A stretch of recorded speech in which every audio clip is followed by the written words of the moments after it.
Hi, Abhishek. Good afternoon.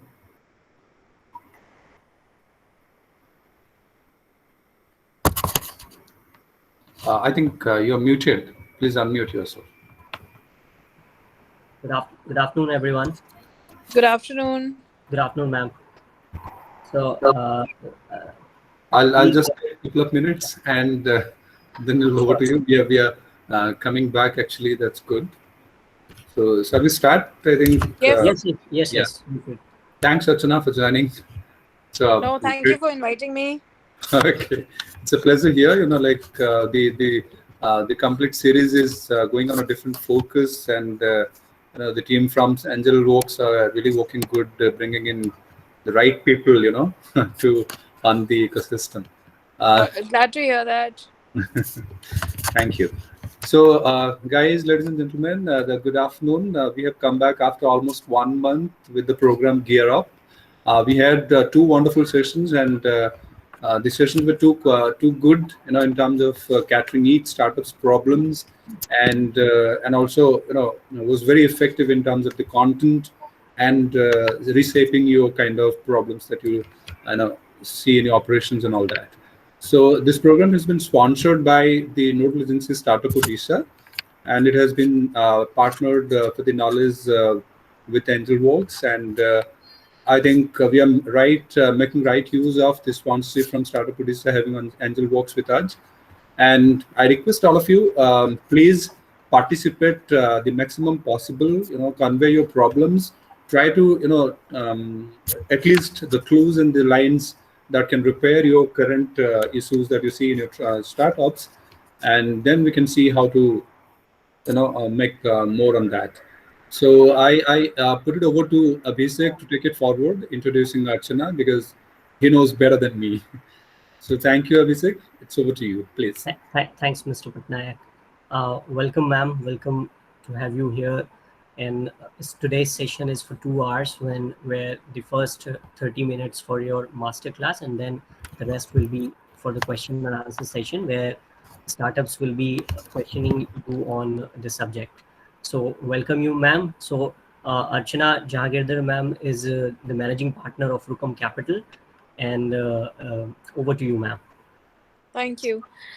Thank you, everyone, for being here on a Sunday afternoon. It shows a lot of dedication towards, being uh, founders, and also it sort of also shows that entrepreneurship is a 7 days a week, 24-hour day kind of journey. It's not a 9 to 5 office work where you can disengage. I mean, if you can get knowledge or some tips from people in the ecosystem, of course, that's part of how you make your businesses grow larger and more scalable. I know that the Q&A is supposed to be afterwards, but if there's anything specific anybody wants me to touch on, I'm happy to do that. Otherwise, what I had thought about is that I would sort of take everyone through what is it that investors look for in a startup to invest in, so that there's a decent sort of understanding, hopefully post this session, that as to why investors say yes to some people and no to some startups. So if anybody has any questions before I start, I'm happy to take that as well. Abhishek, you're going to be moderating the questions? Yes, ma'am. So, I mean, I'm happy to, take any question even right now. Otherwise, I can start. Is there So, anyone? Yes, carry on, ma'am. yeah. Okay. So, one of the big mysteries in investing from a founder perspective is, why do certain business models and ideas get a lot of funding, and often the same sort of an idea either gets no funding, or another idea which the founder obviously thinks is a good idea gets no funding, or very little funding, or it's very hard to find funding. So I think the number one reason why investors invest behind certain startups and the as opposed to others is that they're trying to minimize their risk. So investing in early stage is a very high risk activity for any investor anywhere in the world. um, and it may look as if, a founder obviously thinks that they've, thought through a lot of the problems and that they will build a big company. But unfortunately, in building a company, in investing, especially early stage investing, from an investor's point of view, there are no such things as a 100% bet. So investors like to see, track record of the founder. When I say track record, it could be how well does the founder understands that category and therefore the risks in that category. Not obviously, the founder has thought about some opportunity in that space. That's why they're starting up. But they're business is all about mitigating the risks that are there in the environment. And in India, it's important to be aware of those risks, right? So investors try and look for ways to mitigate risk. So the way they do it is they see if the founders have certain domain understanding, if not expertise, at least some understanding. Second, a very common complaint is that investors look for IIM, sort of those founders get invested faster. So it's not as if IIMs are more favored. It's just that investors often like to invest behind founders they already know through a network, and the IIM networks are very strong. There are a lot of entrepreneurs who've come out of those networks. There are a lot of investors who've come out of those networks. And that's why, it becomes a virtuous circle. So IIM guys get funded more often. So number one tip is, of course, try and see if you can reach out to even angel investors who can sort of, vouch for your abilities. Because like I had said in the earlier point, one important problem is that you want to minimize your risk when you invest in an early stage. So one way to minimize that risk is if you know that the founder is ethical. There's going to be no problems of the founder managing the money capital that he or she gets from the investors. So and we all do it in our personal and professional lives. We try to engage and connect with people we know and trust. So trust is a very very important reason why investors invest behind some people. So there's a trend right now, for example, to invest behind second time founders. So what the reason for that is trust. If I already know a founder and I know the founder A has capability, has managed capital well, hasn't stolen investor money, obviously every investor will want to give that founder money. So there's a startup where I am an angel investor, and I invested in them in 2016. And they've tried and they've not been able to raise a series A even before the pandemic. And then of course the pandemic has happened. They've tried to pivot 2 3 times, and the leads who and who had put in more money than I had in that company, they had given personal loans to these founders. Now, the reason somebody will give a founder a personal loan is because you really trust, that the founder is working hard and doing their best. And these founders are very sincere. They're very open and honest about, what has gone wrong.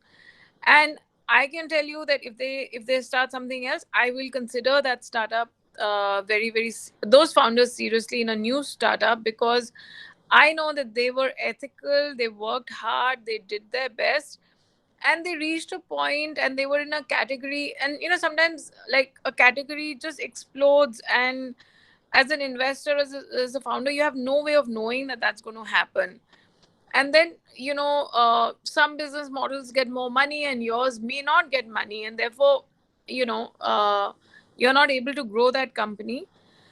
But sincerity, hard work, a sincere attempt to make a business work will obviously get investors to stay more interested in your so these are the two reasons. And then uh, the other thing that investors looks for is how innovative is the idea and how much can it disrupt the market, and how much capital would it require to disrupt that market. So I'll take the example of e-commerce and rideshare. Flipkart, we all know, has raised a very large amount of money.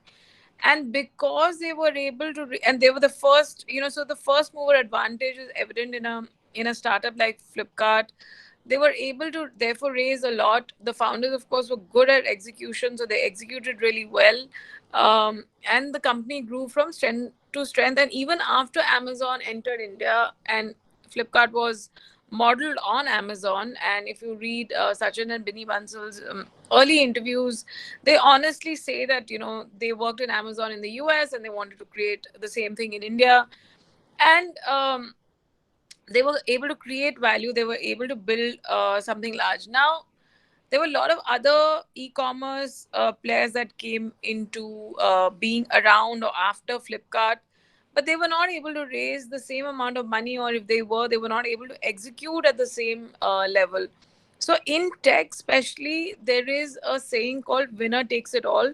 So a tech startup which is able to raise a significant amount of money before its competitors is likely to create a bigger moat than in non-tech startups. So you as an idea, try not to be that I'll do better than Flipkart. It's very hard to do better than Flipkart when Flipkart is already raised that kind of money. So when I said first mover advantage and unique idea which an investor can understand. So investors are also human beings. They are limited by what they know and understand. So a lot of entrepreneurs get disheartened when investors say no. um, Please understand that investors are not gods. They also have limited understanding. They are also trying to find proxies of what works globally, and what can possibly work in India given our own unique sort of both opportunities and challenges.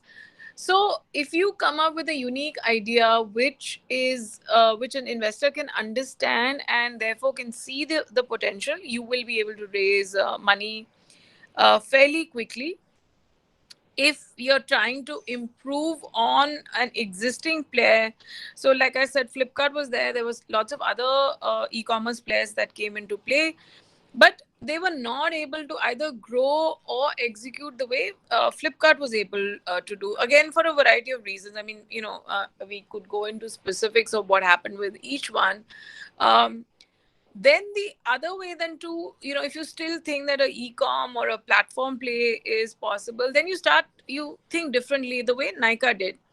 Nika saw the Flipkart Amazon play, which is that you put all categories that are there are all available. So Nika said, okay, I'll only look at skincare and the whole beauty sort of category. And that went on to become a big this thing. Now the only other really credible player is, of course, Purple. But Purple had to spend a lot of time catching up with Nika, because again, the same principle is true. If you raise a lot of money, you're able to grow very fast.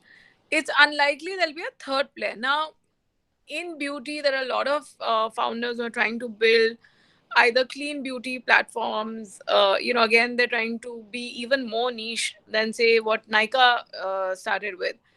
Of course, it remains to be seen whether those niches will work in India or not. So, original idea which an investor can understand is an important way of raising money. If you are the second, third, fourth, fifth, 10th, sort of idea in the same category, it is very hard to raise money. A lot of people use the Google example. Like, I think Google was the 10th or the 17th search engine, and Yahoo was already big. and everybody says that, if Google could do it, why can't you be the 16th or the 17th player in a category? But remember, Google had original work on the algo sequencing, which is what was the differentiator. So the hard problem that they solved in search was that if you put down a specific question, you got relevant responses. Search engines before Google would throw up all sorts of random sort of responses, and the ability to get the kind of responses you want often was with the person asking the question, and that's not a very efficient way to do search. So Google solved a very real hard problem that search had then, and that's why, despite being the 10th or the 17th, I forget now what was the sequence, but search engine that came out of Silicon Valley, it was still able to raise a significant amount of money from very high quality investors. And of course, I mean, rest is history, as we all know. So try and look for differentiated ideas, try and look for large market sizes for those differentiated ideas. Because if you look for niches, then you have to, what you're betting on is that you'll get customers, and that niche will become broad enough for the company to be big enough.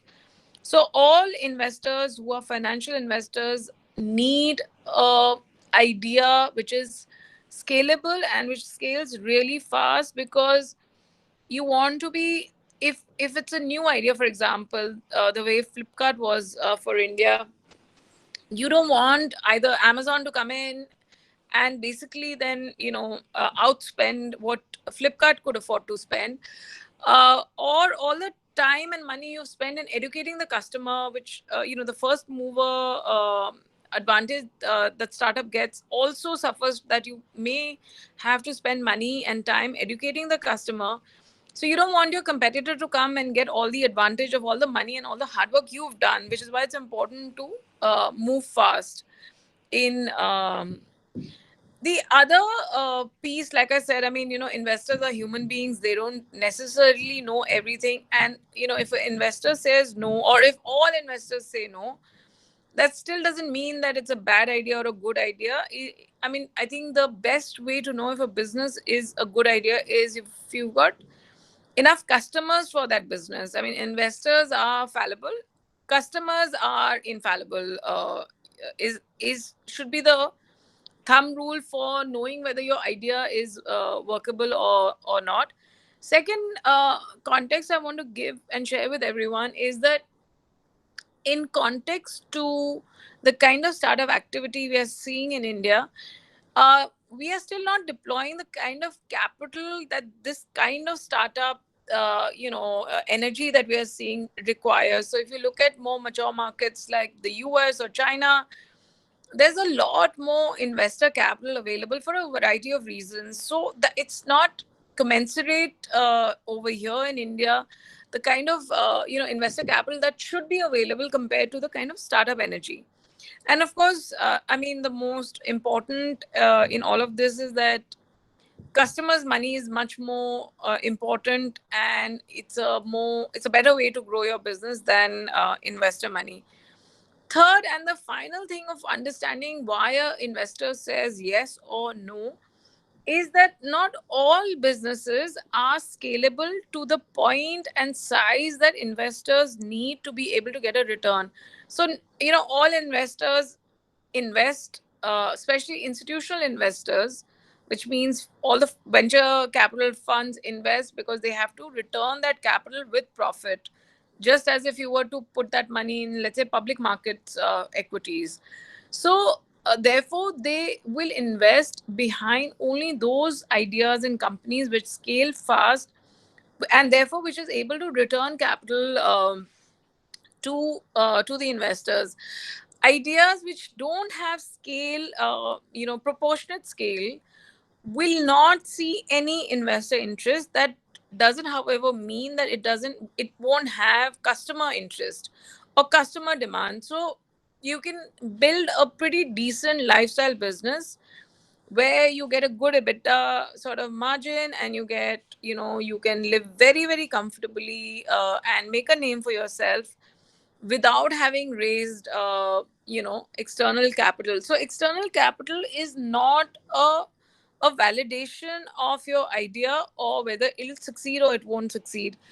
There are enough examples in India, and of course, all over the world, where either the founders have never raised any investor money and still gone on to build large companies.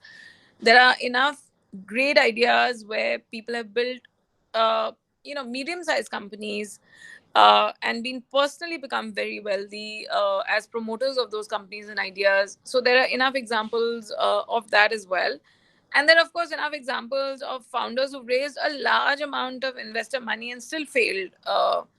So, which is why it's important to understand that why, raising or not raising investor money is not necessarily the be all or end all. I mean, there's a lot of media attention. It's easy way to validate that what you're doing is right, especially with friends, family. To say that, listen, here is somebody else who believes in what I'm doing. Entrepreneurship is a lonely journey, so if you get investor interest, you do get, compatriots to walk along with you on this journey, and therefore it becomes, it's become a little important. There's a lot of media attention on it. It's very hard for the media to, talk about the kind of milestones a startup, has to reach and achieve for it to grow, because in context to the larger companies, it looks very small and, nothing very exciting.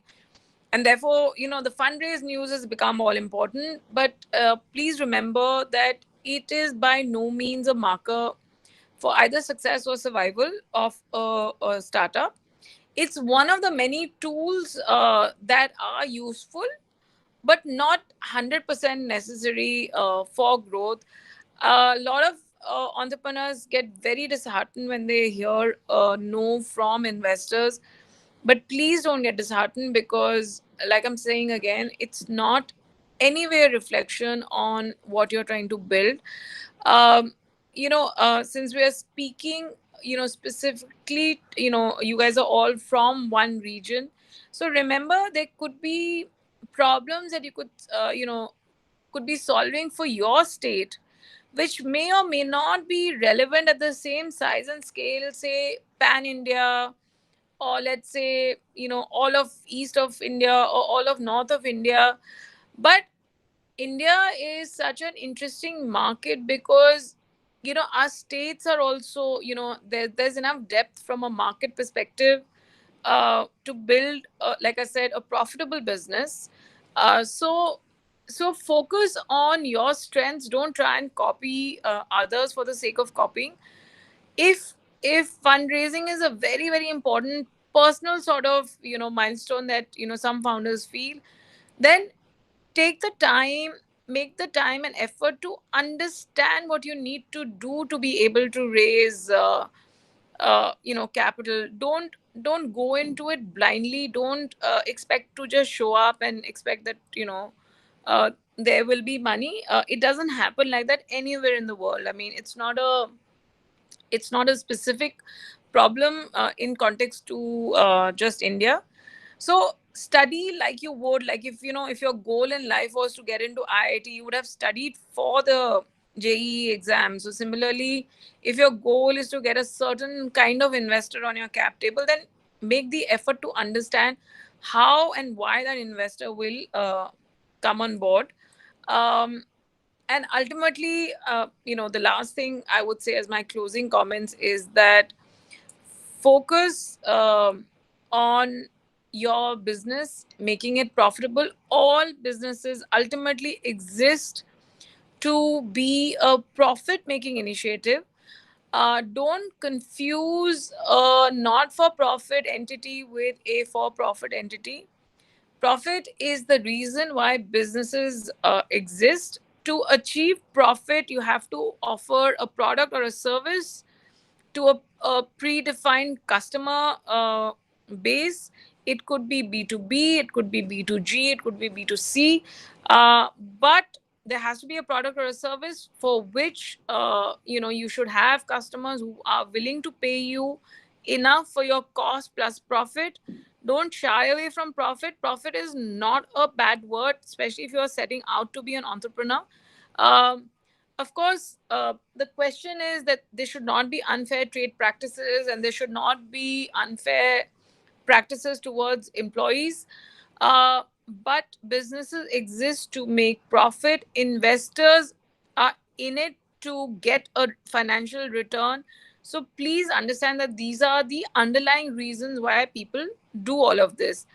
Uh, Especially institutional investors, there are enough angels, and that includes me as well, who do write checks knowing that there's a high probability that the money will not come back. But that should not be why somebody should give you money. Be very proud of the fact that you have a good business idea which will make profit, which will make a difference in people's lives. It'll make people's lives better from than what it is before your product or service came into the market. So customers must value you much more than investors value you. That's my closing comments. So if there are questions, please feel free. Thanks, ma'am, for your suggestions. And now floor is open for question and answer. Bhagwati, you want to ask some question, right? You can.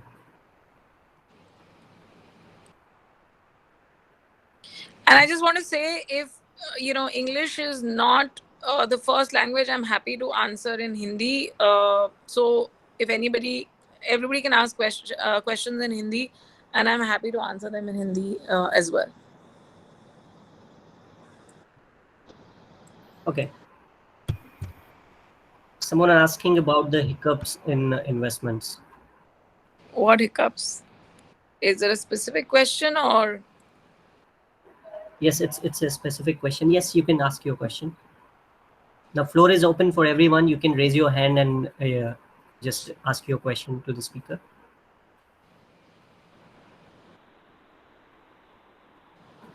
Hello. Yes. Hello. Hi. Yeah. Hi, Gopal this side. Actually, ma'am, you very nicely, elaborated on this fact that, a business needs to have a profit model. I mean, that's the central idea of having a business in the first place. My concern was that my startup idea is related to a social enterprise. Like it is somewhere in the middle. I mean, it's not exactly an NGO. It has to make profit, I no doubt, but the profit is not the first goal. So how to go about it? I mean, what would you suggest in such a case? What is your idea? What is your idea? It is actually an forest farming model. Uh, we pay you for creating forests. Basically, we'll give you assured returns for creating forests. I mean, What? do you How want are me you to assuring elaborate on this, or? returns? How? Yeah. How are you assuring returns? Actually, there is a concept called forest farming where we, do organic farming inside a forest, and we are integrating vertical farming into it so that we can multiply the returns, 100 folds or 50 folds at least, right? And using these both concepts like forest farm plus vertical farming, we are trying to create an ecosystem. Okay, and through that, if you invest in those forestation with us, we'll provide you, assured returns for a term of 5 or 6 years. We have to validate that actually the revenue model entirely, but this is the central idea. So, globally, social impact entrepreneurship is a big buzzword. But remember, it is the word entrepreneurship is attached to the social impact part, which means that it has to make profit.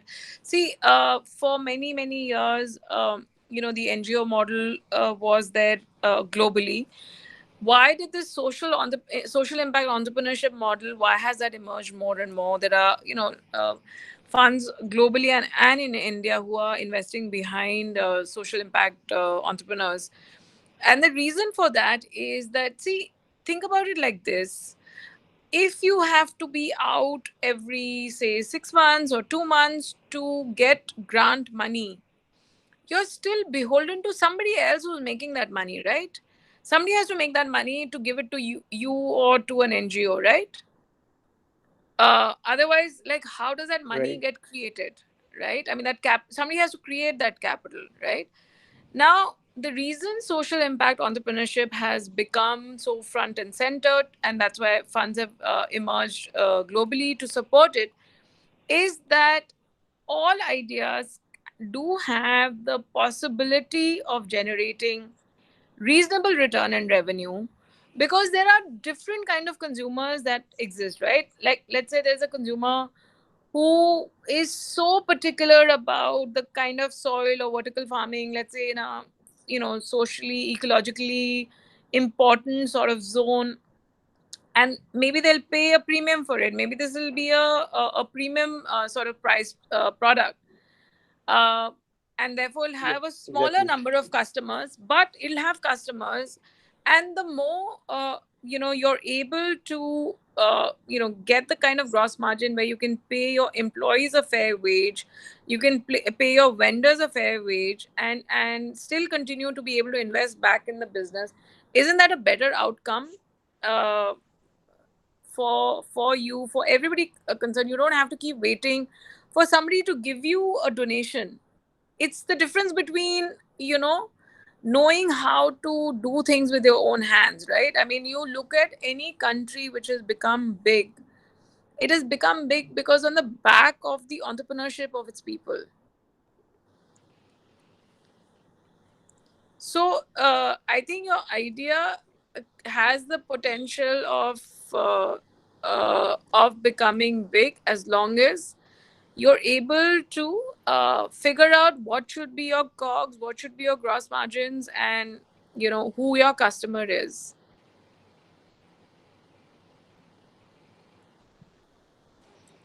Okay. Does that answer your question? Okay. Uh, yes, ma'am. It partly does. I was also asking about whether I should, try for, investor funding and, all those things, or should I, start look for rather for grants and stuff. Look, question is, do you have a model which can scale up? Like I said, it's a question of, is it a scalable model? Question is, how much capital do you need? There are lots of business ideas in India which don't require the kind of capital, let's say, it takes to build a Flipkart, for example.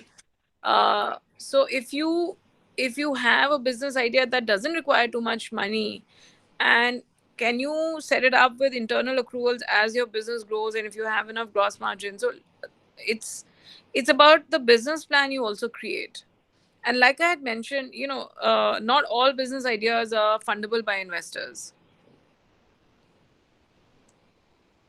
Hello, ma'am. I'm Ma'am, Niranjan. sorry, I My think question is, I was. Hello. hello. Yes. My question is, so basically, how much a investor expects in return, like in percentage or something like that? Generally, how much they expect there's investor? no there's no general sort of benchmark there. The benchmark is more from a founder perspective.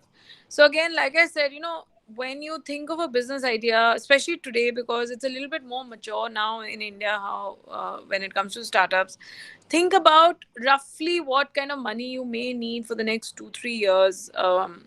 You know um and you should not over dilute very early as a founder, because then you won't have enough equity left. But you can't give too little also. It also depends on what stage you raise money. Are you raising it at idea stage? Are you raising it after you've got a little bit of revenue? So a lot depends on the stage, but the rule of thumb is that you should not over dilute, because if you do, it gets harder and harder to raise money subsequently. Like, ma'am, from your experience, generally from the startups and all, uh, how much they actually expect? That was my question. Yeah, Nilanjan, like I said, there isn't a specific number. It depends on what stage, what category you're in. There is no one number I can give you. Okay, thank you. Hi, my name is Anjan Kumar. I'm from Artbury Technology. We are doing architectural work.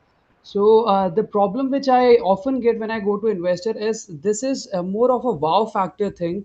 This is not a need thing. This is a desire thing. What I'm making. So I'm not able to answer this thing. So it's like I'm doing Mercedes in cars, and the question which I'm getting in front of the investors is there is a need of Mercedes among people? But I feel Mercedes is a desire. So I'm not able to answer that question. Can you help me with that? Yeah. So this is what I said, that not all businesses are investor, friendly businesses. So most investors in India, if today, let's say Mercedes was a startup today, most investors would not put money in a business that made Mercedes. If Maruti was starting today, all investors would put money in a business that made Maruti. So, like I said, investors need businesses where there are large markets and it's likely to grow very fast. So, if you study the trajectory of Maruti, and like if you look at Mercedes and Maruti, there's a huge difference in the kind of sales that Maruti has compared to what Mercedes has, right? So, if it is a question that you're making a very niche product for a very niche category, and which is good to have. See, when you make a product that is a must to have, then you're solving a hard problem for the customer. If like as a customer I can get from point A to point B in a Maruti as well as in a Mercedes, what is the likelihood that I'll choose a Mercedes over a Maruti, right? I would choose a Maruti because it's comfortable, it's got air conditioning, it's reliable. These are the things you look for in a car. It has a certain amount of speed for city driving. So why would I choose Mercedes over Maruti and therefore pay that much more extra? So investors will look for products which are Marutis, which are a must have. I mean, a lot of people in a city like Delhi, for example, where public transport before the metro started was unpredictable, and you had to get to work, or you had to get to or if you wanted to take a family out on the weekend, it was not convenient the way public transport was structured. So people would buy cars. So it was a hard problem that was being solved. A Yeah, Mercedes doesn't solve a hard problem. yeah, but the Mercedes is being sold. They have, really high income. They are doing a lot of revenue. They are generating a lot of revenue more than Maruti does. So No, it that doesn't. It doesn't. okay. Not in So India. yeah, perhaps I'm not very sure with that. So what my I'm very question sure of it. I'm very sure of it. Yeah, so I would just say, Anjan, why don't you share your idea? Instead of having analogies, you can just talk about your idea and okay. see a perspective from Archana. Yeah. So my idea is we are doing architectural automation. So this is like we are making architectural products with the use of codes, and we are doing quite good in that thing. We have even generated some revenue. We have done quite few projects for government of Odisha also, and a lot of others. Like we have generated around 15 lakhs revenue. But now when I want to scale it up and have some more production facilities and those things, and I go to investors, I get this question that whether that is a need in market.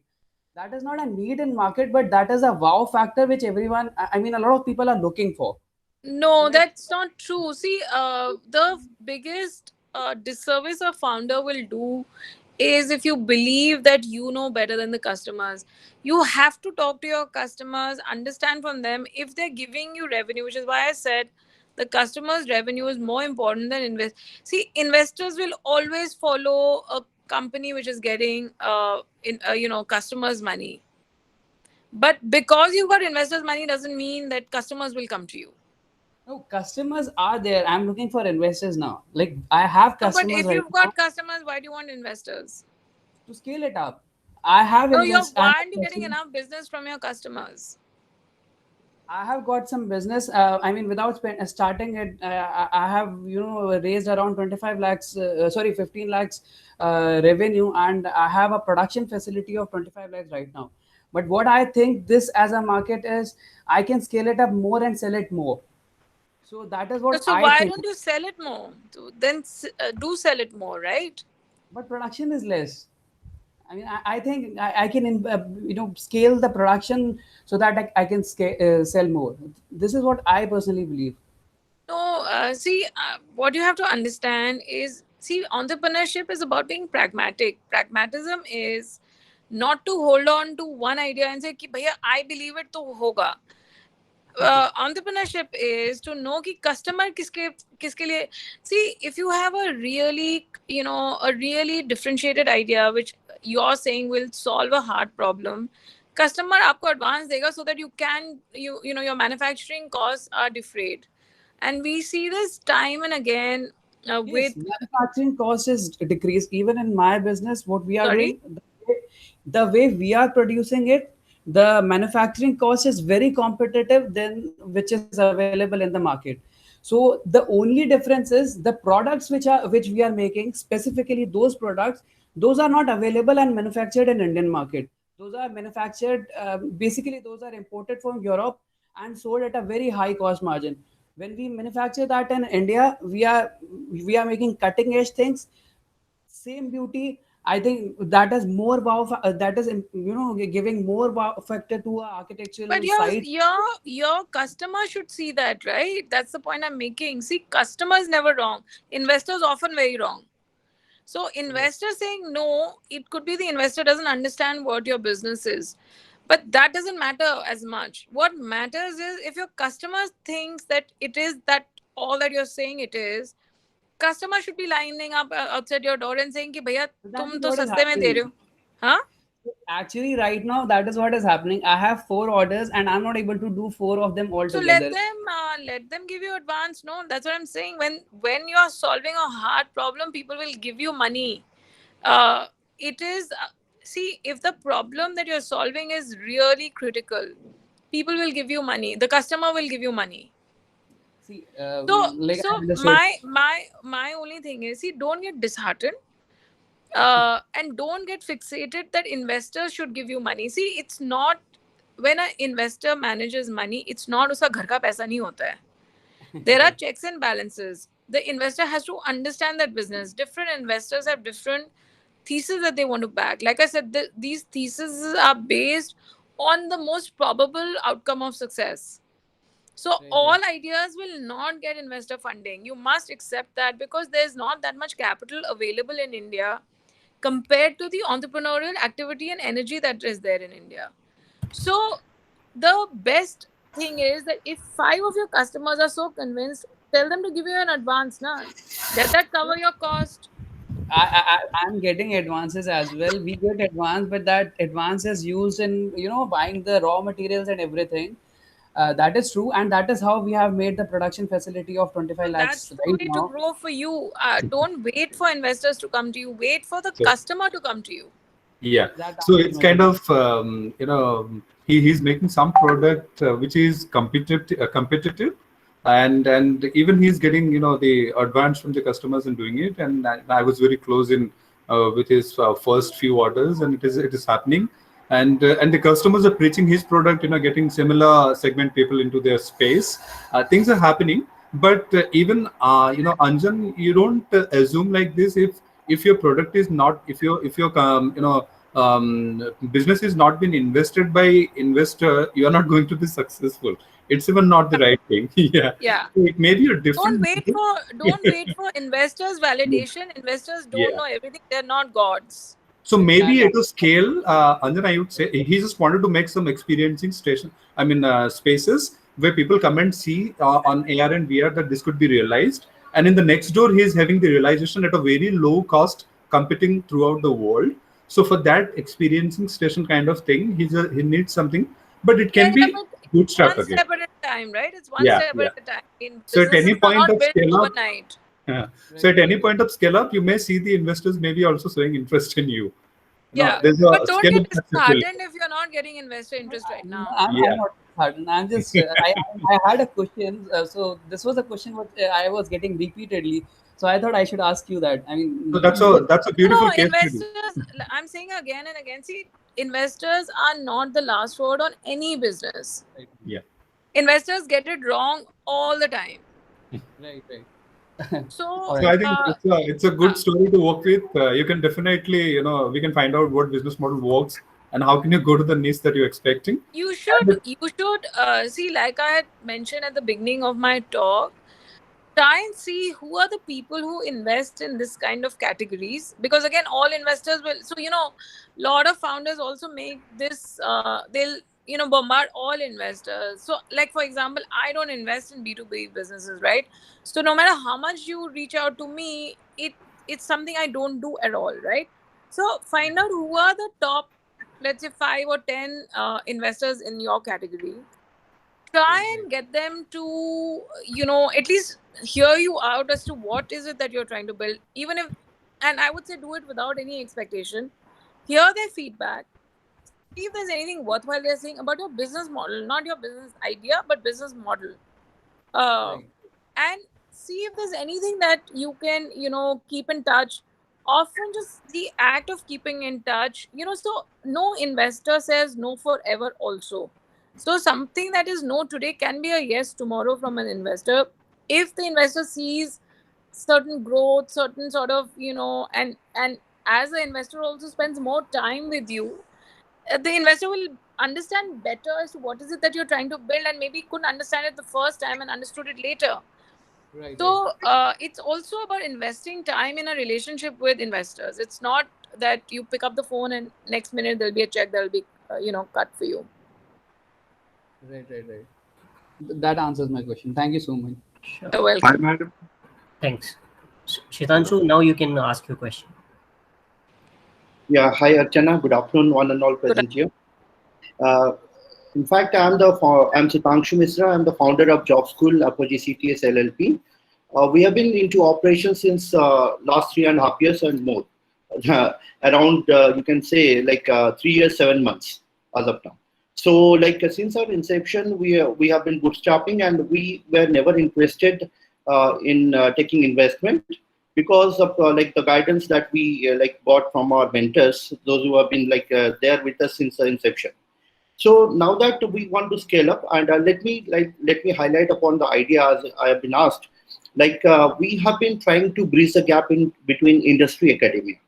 So that gap earlier we were into training only, and gradually we have pivoted and we are into staffing as well. So what we are doing is we are trying to do the reverse competency mapping by understanding needs of various companies, then trying to filtering out the candidates in the right way and trying to groom them, like bucketing them into different segments so that they can gain the domain expertise, and later on we can place them in those particular companies for which they have been intended to be like trained. And likewise, we have 5 major verticals like career counseling and psychometric test, online assessment. Get to your question. Yeah, I'll be coming to that. Yeah, please Just come to the question. I okay, mean, we should give everybody enough opportunity to ask questions. fine then. So what my question is like now that we have been operating since more than 3.5 years and we were never inclined towards investment, but now the time has come that we are willing to get to like approach investors so that we can scale up and we can also to build our platform more robust. And my question is now like whether the 3.5 years of not getting ourselves interested in investment will be a hindrance in the path when investors come to know about it. I mean, even if it is a hindrance, you can't change the past, right? So We you'll have cannot to change have a the path. story from now on, right? Yes, of course, but I have been hearing you from the word go, and you have like really shared a lot of insightful pointers. Like we have been Look, I frugal tell you since what is a hindrance. The main hindrance, I mean, one of the many hindrances I've already pointed out. One more hindrance that investors have, especially if a company has been in operations, is if the growth is not fast enough. So again, this is the trade-off that all founders have to ask themselves: that are they and their business, is it built to grow at a very very fast pace, or do you want to grow it at say 5%, 3% month on month sort of growth, depending on industry and category you're in? Again, that is not a bad rate of growth, but it's not a rate of growth that will interest any investor, any financial investor. So the hindrance that you are likely to see is that if your idea is not differentiated enough, if your rate of growth in these last 3 years has not been spectacular, again, my suggestion would be that ask yourself that question, that do you need investments at all? And if you feel you do, then have a good story as to why have you grown a particular way, why did you choose not to take investments. So, again, see, there are no right or wrong answers, and there's no right or wrong way to build a business. But when you go to a financial investor, these will be the questions you will get asked. And it's your choice whether you want to, you know, go down that route or not. I mean, that's not the only way to build a business. You have rightly pointed out the things, but we have been very frugal since the beginning, and that is what we wanted to the way we are today. So because that is the way, we thought that we'll be building it our own way by bootstrapping it throughout. And the moment we feel like we should be invested and we can take it to the next level, because we have been Yeah, doing but great. your timelines may not be the investors' timelines, no? So see, again, look, investors in that sense are in a different business. You're in a different business. You're in the business of growing your business. Investors are interested in businesses that will grow their money. So very two different outlooks as why there is this gap between founders and investors. And it's good to respect both points of view. Like I said, I mean, investors have a reason for why they do what they do, and founders have a reason for doing what they do. Let's be respectful to both and decide that, let's say, see, a entrepreneur always has to have a plan B, that if I don't get investment, will my business shut down? Can I still grow it? Can I find other ways to fund my business? Can I grow my business faster? The second thing is, I mean, one thing that I didn't touch upon on why investors say no is investors see lots of businesses in the same sort of category. Now, let's say if I was investing in, the category that you are in, I would have seen maybe 30, 40, 50 businesses already. So I know who else among your competitor. So I will look at somebody who's the closest to my thesis. So if my thesis is that, it has to grow, let's say 30% month on month, which is a very, very, very aggressive rate of growth, you know, I will go with that business. Whether you're ready or not will not be the investor's concern. So understand that it's like, your customers have different reasons. Again, customers have to be respected if they choose not to give you money to buy your goods or services, right? So each bucket has their own reasons for saying yes and no. The most important bucket for a founder is the customer. Investors are, I mean, they're important, but they're not the most important for a business to be big. Okay. Thank you. I'll take a note of it, and we will start working accordingly. Yeah. So again, like I had said earlier, also make a list of who are the investors in your category. Where all have they already invested? What are those companies doing? What are your competitors doing? Because you'll be able to convince an investor better if you understand that category beyond your own business. We have been in fact doing that, and I don't want to unsettle the things, because a lot of speakers are there, a lot of founders are there. Their time, that has to be respected also. So we will take it offline some other time. Yeah, sure. Thank you. All the best. Thank you. Thanks a lot. Thanks. Now, Satyanarayan, you can ask your question. Hi, good afternoon, Archana ji. Satya Good this side from Groomed. So at Groomed, we are walking into the grooming industry into the segment of unorganized salon market. So what we do at Groomed is we are integrating technology into the unorganized salon industry, which is 97% which caters to 97%. Only three statistics says that only 3% of the salon industry falls into the organized group. So what we do is we are integrating technology into it. We are having a mobile app for the customers and the salon owners, as well as we are integrating augmented reality into it. So what does augmented reality does is we enable the customer to see how he or she will look like before getting a styling done. Now I'll explain you about my business model. So we Can you please ask the question? It's important to get to the point quickly, please. Yes. So we partner with the existing salon, I mid-level salon. understood your business. Can you please ask the question? So we have built the product. We have built the prototype. So we are choked with the money because we have been building them. We have put our own money and we have got some near and dear funds and we have deployed the money in the product building. So now we have partners ready to take our products. We have we want to position it as the largest salon chain in the globe. So now we are running lack of funds to get take it to the market. So at this stage, so as we are dried out of the cash, so I just need a suggestion how to take things ahead from here. So, it's very hard to raise money again from institutional investors at a pre launch stage. Your best bet would be to talk to angels and see if they buy into what you're trying to build, and present them with a credible business plan and see what reaction you can get out of them. Okay. Thank you. You're welcome. Can I just get 1 minute? I need just 1 minute, please. Sure, ma'am. Abhishek? Yeah. Sure.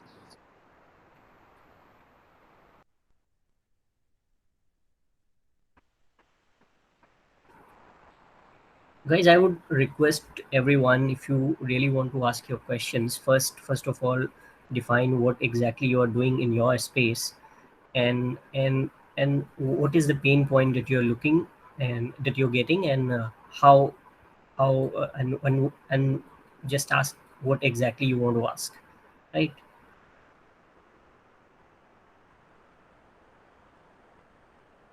Will be the next one.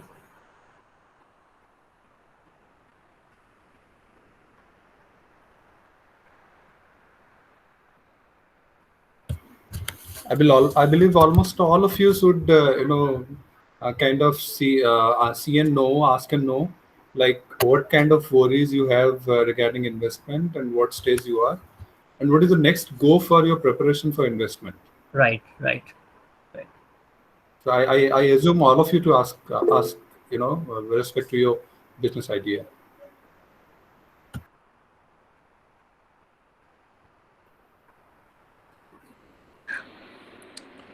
Hi, Abhishek. I need to ask one single line once he is back. Yeah. Thank you.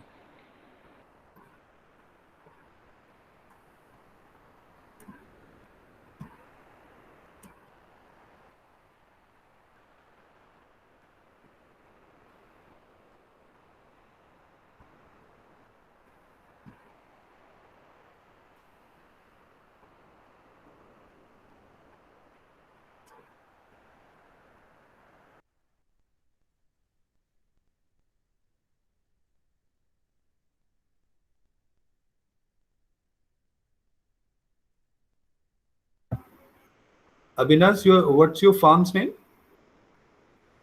Hi, this is Avinash Yeah. from Bonby. Yeah. Okay. So Abhinash, you can ask your Hi. question. Hi. Madam, I just wanted to say that this is Satya from Groom. Can I share my pitch deck to you so that you would be able to go through it? Like, as there is a shortage of time, I would request you. Can I share? But what is it that you're hoping to achieve by sharing the pitch deck? Some seed round funding. No, like I said, we will not be able to fund you. Your best bet is an angel right now. Okay. Yeah. Thank you. Abhinash, you can. So, just couple of things, please. Please stay focused on the question that is to be asked, and give everyone an opportunity. Second is, I mean, there is a lot that I cannot invest in. So I'm happy to give suggestions. I'm happy to give, but please do understand that there are certain limitations with which I am also working. So it'll be very hard for me to comment on funding requests. Please, whoever has a question. Yes, Abhinash, go ahead. Yeah. Hi. Hi, Archana ji. Hi, Abhishek. This is Avinash from Bondi. Yeah, so ma'am, I have just two questions to put over here. First is, yes, we are working in a very deep tech, startup, wherein the technology is not matured now entirely in the globe, and we are working on that, and the competitors are very less. But yes, this technology gonna take more time to come off. So my question here is how we gonna convince the investor like that this is a long-term return startup, and it takes time to get the returns, but the return is very huge. And as well as yes, the market cap, everything we have the pitch stake, everything. That's my first question. And the second question is how we can focus on this particular long term technology rather pivoting on very short term goal, just to show investor कि we can give the return in 1 year 2 year. We just want to focus our team, So entire team, no to that. investor wants a return in a year or two. I mean, any investor who is investing in startups understand, especially early stage startups, understands that. Having said that, deep tech investments are hard globally. So if you were a deep tech founder, let's say in the US, you will also have a big challenge finding a investor. Second is, my request to all the founders here is that, see, if you think of investors as adversaries, people who don't understand, people who don't, you've got a vision, they don't, it will not work. See, nobody likes to work with people who look down on you, right? Will you like to work with somebody who doesn't think highly of you, right?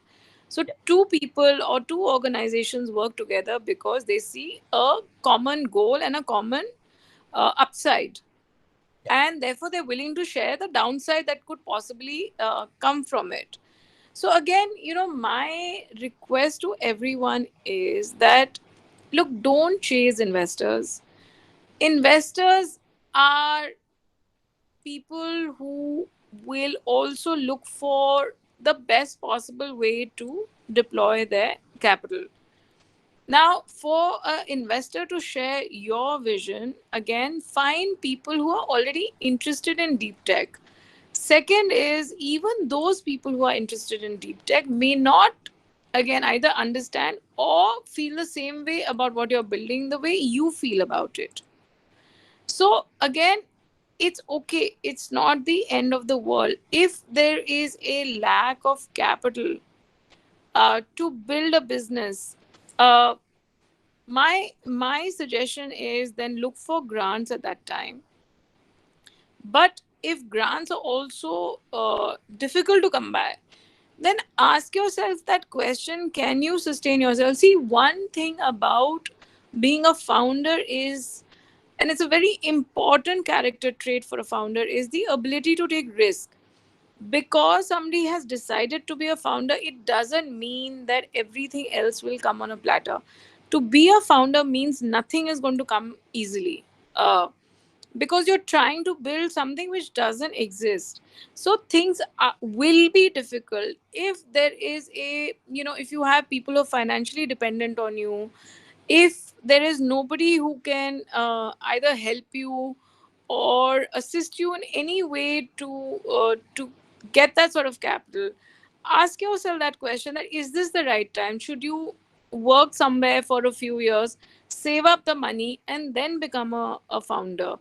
So if you look at some founders, not all founders, I mean, some of the success stories that you hear, not all the success stories that you hear, have all gone through this, difficult financial situations, investors who were not willing to back them, investors who said no, businesses have shut down, or founders do shut down businesses when they hear a no, or multiple no's, and they don't get any. Like I was saying, there's a startup where I'm an angel. They were not able to raise money. They're shutting down. They started in 2016. So imagine so many years of their lives they spent trying to build that business. So businesses do have a high failure rate, and that should be part of what is your appetite for it. That's an important thing to consider before taking that plunge. Don't do it because it's what everybody's doing, or don't do it because you think you'll make a lot of money. Yes, there's money, but there's no guarantee as to when that money will happen. It may never happen, like in the case of these two founders who I invested behind. They are shutting down. They've got debt. I mean, they were not able to pay. I mean, I think they've got 2 crores or 3 crores.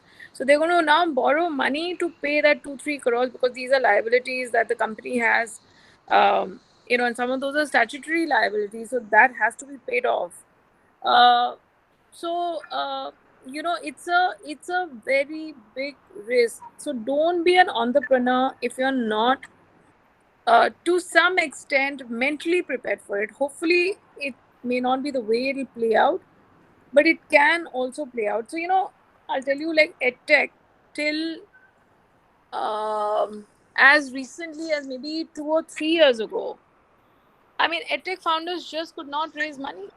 I mean, it didn't matter who you were, what your background was, no matter how smart your idea was, edtech founders could not raise money. Now, the pandemic has changed quite a few things. Today, edtech founders are able to raise money. So there's also a little bit of cycle, and there's a little bit of trend that happens because of various reasons. So, because you've got an idea and it may be the world's greatest idea, it doesn't necessarily mean that there's no risk. It is going to be a high risk activity to do, and please get into it if you're prepared for that. There's a lot of tough times, very, very difficult times that founders face, even the most successful ones. Yes, ma'am. Yeah, you were very true in that. So yeah, here I would say like being in the industry from last 10 years, we follow passion actually, ma'am. We never see the like that's a business is a bread and butter, but yes, we follow the passion, and that is why we are in the industries and we started our startup on this. So basically, we are building a electric aircraft which can take up to 4 passengers, and then it's a compact size which we can avoid the traffic on the roads and the bigger traffic metro cities like I this. think the Air Force is trying to give some sort of equity money for these kind of ideas at some point. Exactly, ma'am. Yeah. uh, yeah, yes, that's we are following up with that, and recently DSC should give you some money. yes, recently we presented our idea to Indian Army for the emergency rescue in higher altitude, and they are very interested and impressed on our idea, and as well as though we didn't get any investment, still we started working on it. We started building the prototype. So now, like, we are of a very less timeline wherein we have to show our prototype to the Indian Army. So here, my second question comes like, we have not got the investment yet. We have started from our own. We are well prepared for the challenges and the risks that we're taking. So at this point, like, how we can get over it so that we can build our prototype and show it to Indian You're Army, in like. a very tough space. Again, I'll tell you, had you been a founder with exactly the same idea and the same capability, it's very, very, very, very tough. I mean, this is an area where you need large sums of money and you've got only one customer. So, because of that, uh, and honestly, I can't think of even one investor who will put money into this, uh, other than government agencies and bodies. So, it's a tough, tough area you've selected. Yeah, ma'am. Actually, if you see, our customer are the people. The end customer are the people. But this is just a gateway wherein we can launch our vehicle. As a people, you can't do anything without government permissions. You will not be able Exactly. to get airspace. So you, for you will not get as approval for airworthiness. And let me tell you, the DGCA, to get permission for say a Boeing or an Airbus, it's so hard. So for a new entity to get DGCA permission will be very.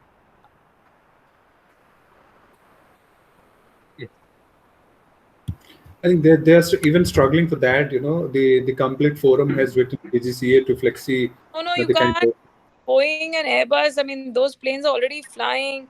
Even if you get DGCA permit, I mean, you get, other air control organization regulator globally. You can't, very, very hard. Not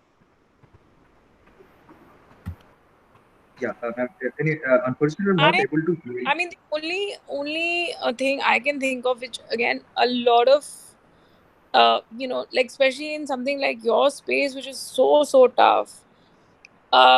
Think of a service or a easy product which can keep the revenue coming in and then keep working on this on the side. If this is your main idea, it's going to be very difficult. See, Boeing and Airbus and all, they have millions and billions of dollars invested in India, in all the markets they're in. All regulators around the world are very, very tough to crack. Um, you know, uh, they already have planes which are flying. Even then, DGCA is very, very hard.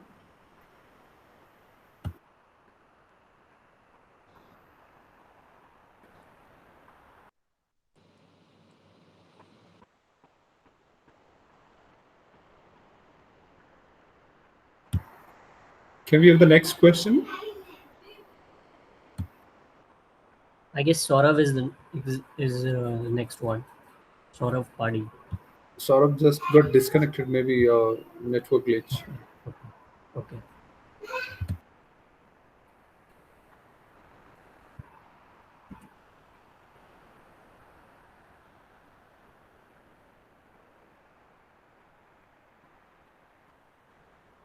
Abhishek, can you read out for Bhivavari?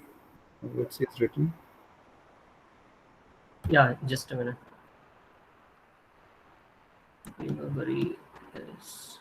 So ma'am, there's one question that from a startup, that will you invest in a niche OTT platform for especially for a targeted customers, which is women, and this OTT is coupled with a social media app too, which has gained the user base of 38,000. So they are looking for fund to develop the prototype of this OTT, which will be India's first women-focused OTT. They have created a social media app for the extensive marketing of their product and creating a robust user base for this platform. So platform plays like this, again, it requires a lot of capital, and at Rukam we don't invest behind these kind of ideas. One reason for doing that is because they require very, very high capital. Right now I think there are what, 10 OTT platforms. I mean, and there are more coming up. If you look at Netflix's journey, I mean, they have burned so much capital that, and increasingly, like even for a company like Netflix, which has got, like global market to play in, with having to compete with Amazon, with Apple, Disney, it is super, super, super, super expensive. I mean, you will need to raise literally at least $1 billion.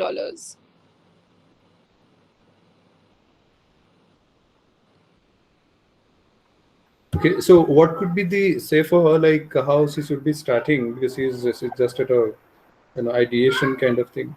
So $1 billion raise cannot happen at an idea stage. So she should start a So platform I and roll.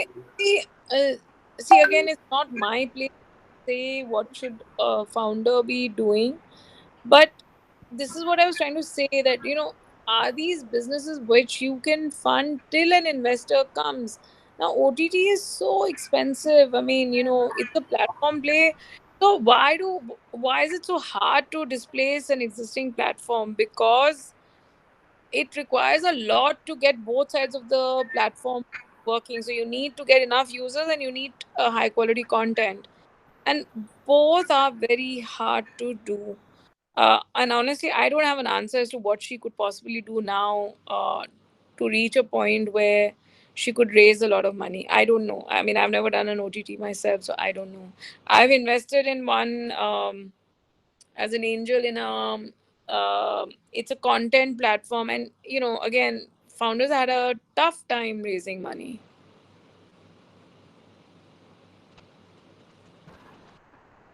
Thanks. Saurav, you can have your say. Hello, Archana. Thanks for the interesting speak. Actually, our company is GearUp Private Limited. It's a food tech company working on healthy alternatives to existing ice creams, cereals, sugar-rich products. So our product is developed. We're about to go to market next month. We've already received a grant amount from Startup Secretariat. Now, the amount itself wasn't enough to launch our product in the retail space, but it was sufficient for us to launch the product, like have a soft launch in Swiggy and Zomato on the food aggregator business, and then eventually within the next 3 to 4 months, we would launch in the retail space. Now, my question is more of a preemptive action question, because once we decide to launch into the retail space, we need to have operational budgets, because the cash flow cycle is long in retail space. You get 2 to 3 months before you can get your cash back from the retail aggregators. Don't do business where you don't get paid for 3 months. You're basically funding their business, not funding your own. So No, but there are enough trade practices where you can get money much faster, and you should insist on it. Otherwise, don't do that business. okay, that's one thing. And my second question here was that when we do launch the product in the retail space, for our operational budgets itself, I would like to raise more funds. So at that point of time, would you suggest accessing some investors who are invested in food tech, or getting access from the term loans that you can get from banks? So term loans again are difficult because banks don't give businesses which are not already, which are not already generating certain amount of cash flows. And this is actually one very hard problem for entrepreneurs, right? You won't get a loan from a bank, and equity again is, I mean, there's not that much money, even though it may look as if there's money, but like I said again, given how many entrepreneurs who are emerging in India, there isn't that much money available for all those entrepreneurs. So, how much money have you put into the business so far? It'll be close to 16 lakhs. As in 7.5 lakhs has come from the government itself, and the rest is mine. I have put around 9. And the product is ready. Yeah, it's ready. We are about to start our operations in 2 weeks. What we're doing is we're outsourcing the manufacturing. So our initial, we are very cost light as of right now. Our costs are very low. But once you go to the retail space, you can't work on a day-to-day manufacturing practice. At that point, we'll have to have inventory and preemptive stock. We have to forecast our inventory, right? So we need to have surplus in the store just to meet demand if the demand comes. And our entire intent is that we have a maximum demand as much as possible. So we need to be prepared for that. And in terms of outsourcing, you're relying on someone else, right? If the manufacturing plant shuts down, or if they are out of labor, then your business is dead in the water. At that point, you need to have some kind of redundancy and backup plan, which makes the entire money required upfront less, but it's still more than what we have. So a lot of founders, what they do is, in this kind, they raise a from what is called the friends and family. So these are people who know you the closest and therefore trust you, and of course you have to reciprocate and not make sure that you can that money. So your best bet at this point will be to do a friends and family. Do you have friends and family who can give you a little bit of money? Actually, the 9 that I mentioned came from the friends and family pool. Okay. And the amount we would require is in the ballpark of 25 to 30 lakhs. I think what you can try and do is maybe go on to some angel platform, and Abhishek can introduce you to some of them, and see if you can pitch them. You can raise a small amount. Sure, definitely. Thank you so much for your response. You're welcome. Okay, who is the next one?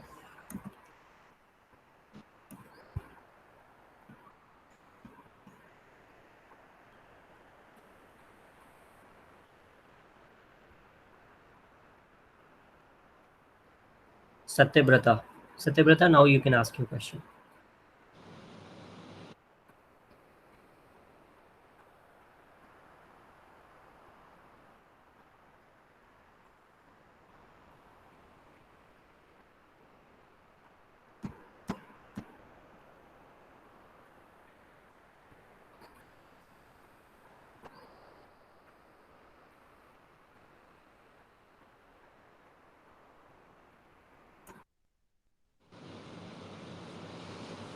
I think, ma'am, it has been a very nice session, and it was a great insights for all of the startups who are attending this session.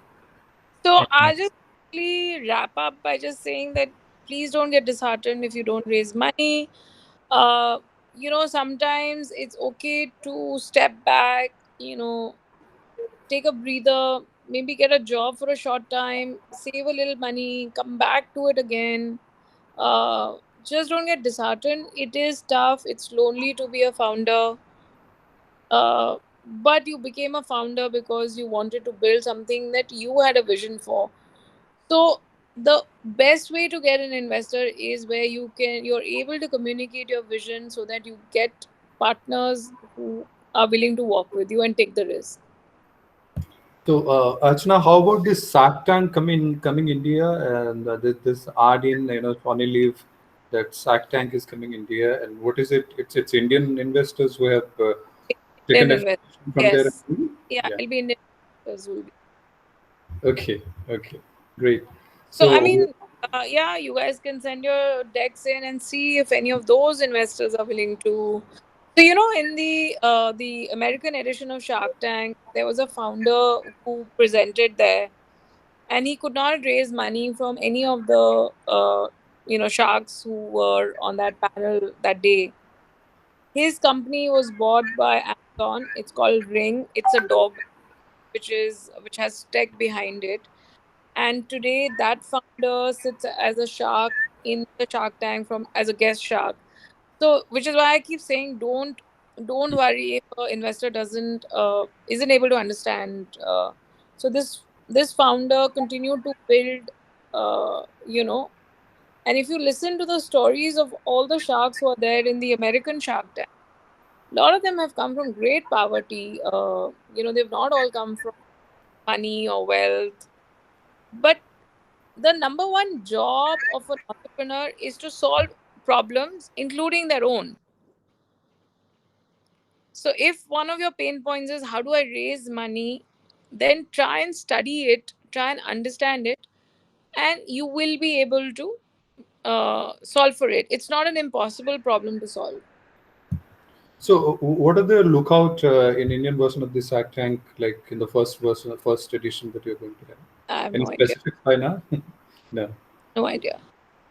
Okay, but you're part of it. No, Uh, I'm not part of it. No, no. okay. I know about it, but I'm not part of it. Okay. Okay. That's great. Thank you so Okay. much for giving the needed insights to the startups here. We'll I look think there's one. forward. Yeah. Can you? What is that? I couldn't. So just anyways, how to convince traditional persons to be interested in modern business. It's a tough one, but that's what I said. See, if you cannot, as a founder, if you can't convince, then go back to the drawing board. That what could I do? What can I say differently? What is the data point I need to share that I can convince somebody? So traditional businessmen are the toughest to convince. They have done business a particular way. They believe that's how it's always going to be. So it is tough. It's not easy.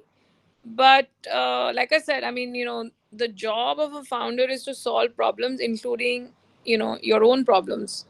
And one of those problems is how do you convince people to back you?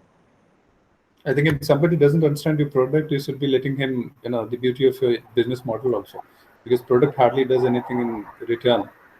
I mean, it has a role in that the customer likes it or not, but business model again plays a role. So you got to see it all the aspects of convincing somebody and where he's So interested you in have to kind understand, see, you have to understand human psychology and why a person is saying no. Also understand if there are some people who will you will never be able to convince, till I mean they can see the money. So you should also know when to let go and then really concentrate on who could possibly help. So overly, whatever be your idea, it's fundable or not, but to convince the investors, you should have a traction and then structure out of this traction how it's going to scale up or expand.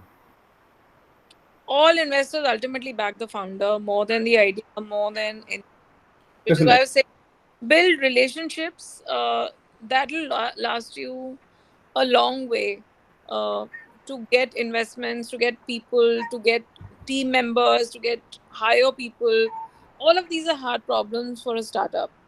So how does a startup can build a relationship with a investor? In which window they will interact them, or they keep on pitching? No, yeah, you keep pitching. Let's say somebody has shown more interest than somebody else. Try and see if you can understand what kind of businesses this investor is likely to get convinced, get information, data. Lot of, I mean, information is already available about, the kind of investments that have got traction with So like both. sessions like this, where the investors speak out their heart, like I'm interested in this, I'm going to invest in this, and this has happened to in my last investment. So there we develop an attributes of the investors where they are Also, fond you of. have to see as a founder again. You have to just keep trying. Like I said, like I invested behind these two founders. Company's not done well, but I'll stay in touch with them. Now that's how you build a relationship, right? That the fact that they conducted themselves so well, they were sincere, they put in all the, all the hard work, or, every possible effort to not lose the money that they raised. They will be able to raise money for their next, because there'll be enough investors who will feel that these are good people. So building that relationship is important.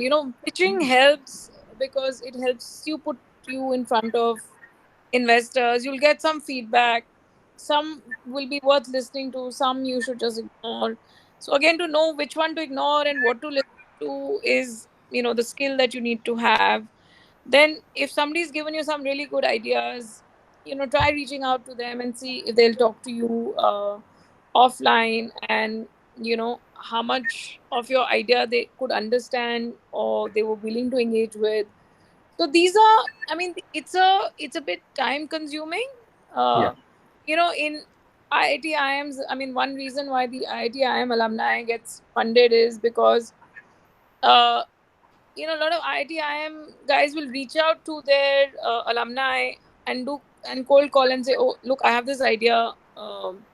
Can you be my advisor? Can you invest?" So use your college networks. I mean, all colleges in India will have some people who would have done well. So try and see if and normally a lot of alumni, if they've done well, they do want to give back to their colleges or to their schools, whether through investing in those founders. So try and reach out to those alumni from your school and college who may have done well. um, so I mean, it's a time consuming thing, but it can yield results.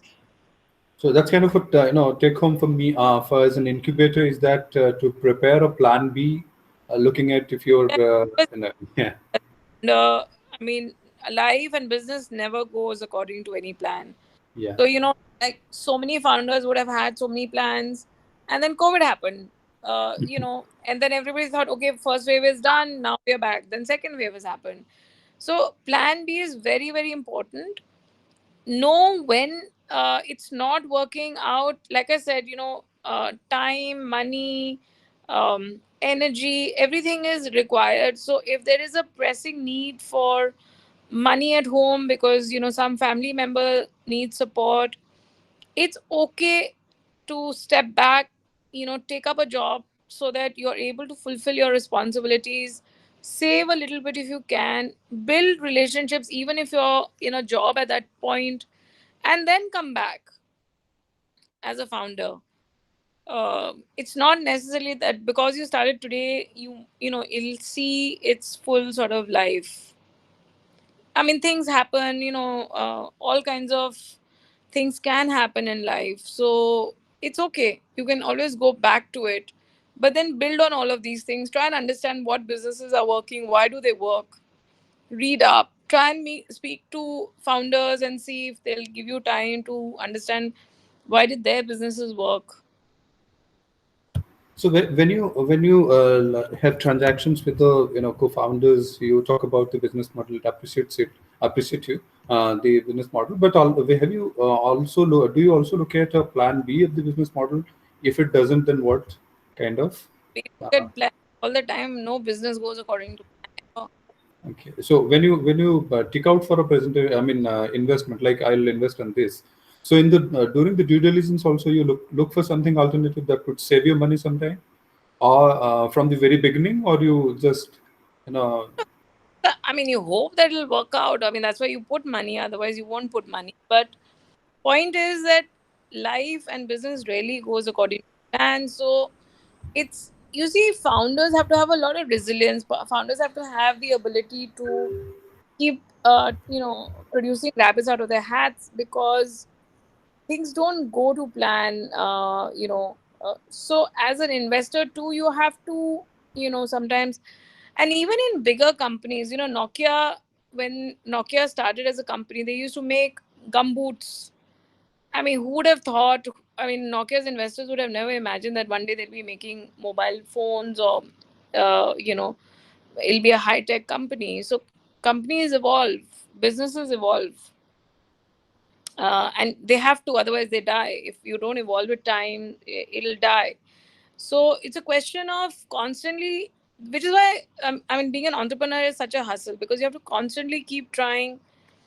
So there are so many businesses who didn't get any investment from funds, but the founders found, they kept talking to investors to try and get as much money, and they took whatever they could get, and they had to fit their business plans to that. And sometimes you get an investor very late in the journey. So you can't start building a business thinking I'm going to get an investor. That will not end well. yeah. Thank you so much. I think Abhishek, let's conclude the session. It was too good. Thanks. Thank you so much, Thanks. everyone. All the very best. It's hard, but you know uh, when you do a good job in your business, is also very rewarding. Thanks, ma'am. Thanks for your valuable suggestions and great insights for the people who are attending the session. And There's somebody who's got one question left. Siddharth Madala. Yes, Siddharth. Please speak up.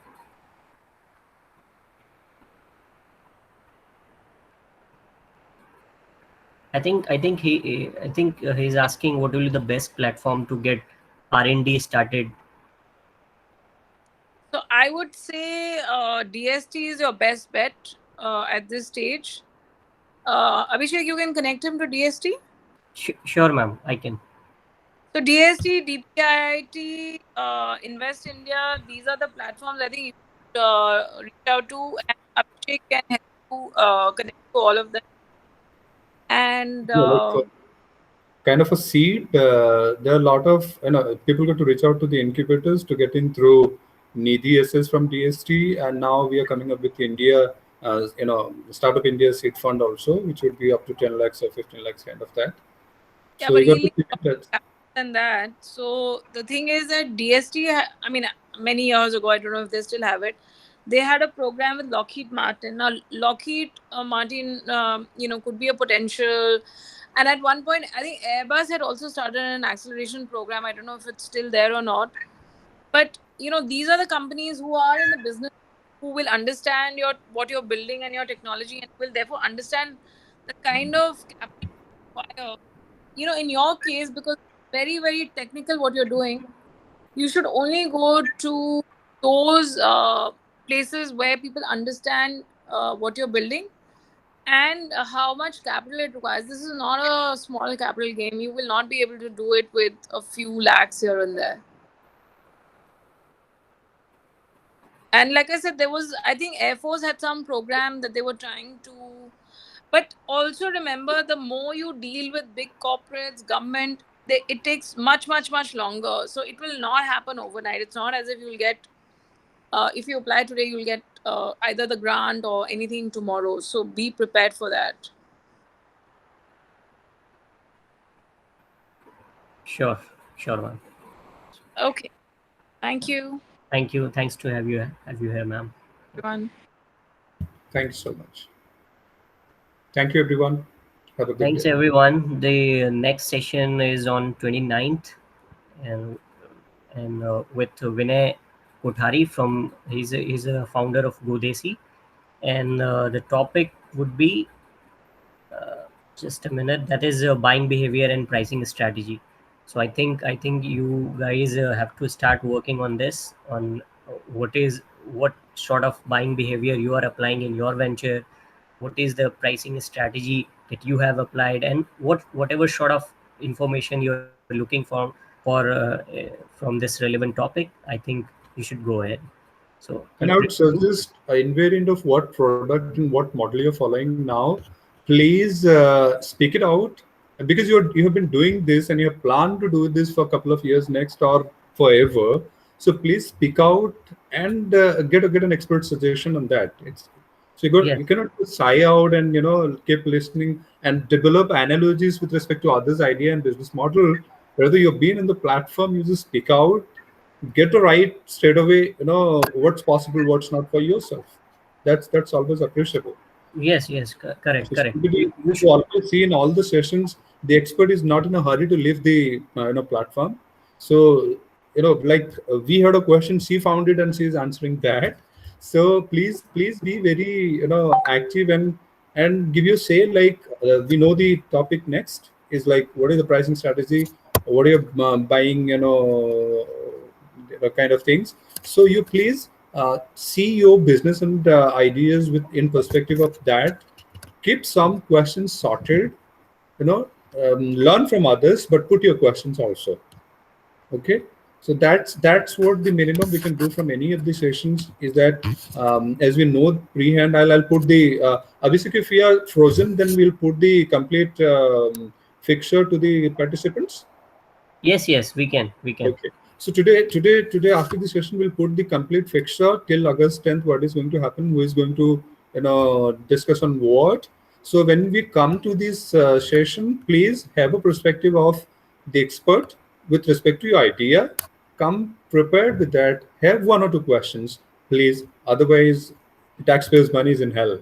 Please, Yeah, please. please do it. Grab the opportunity. Please do it. And it'll help, and the basics that we are taking from session to session will be putting together as an expectation in the demo, as an expectation in the pitch stage.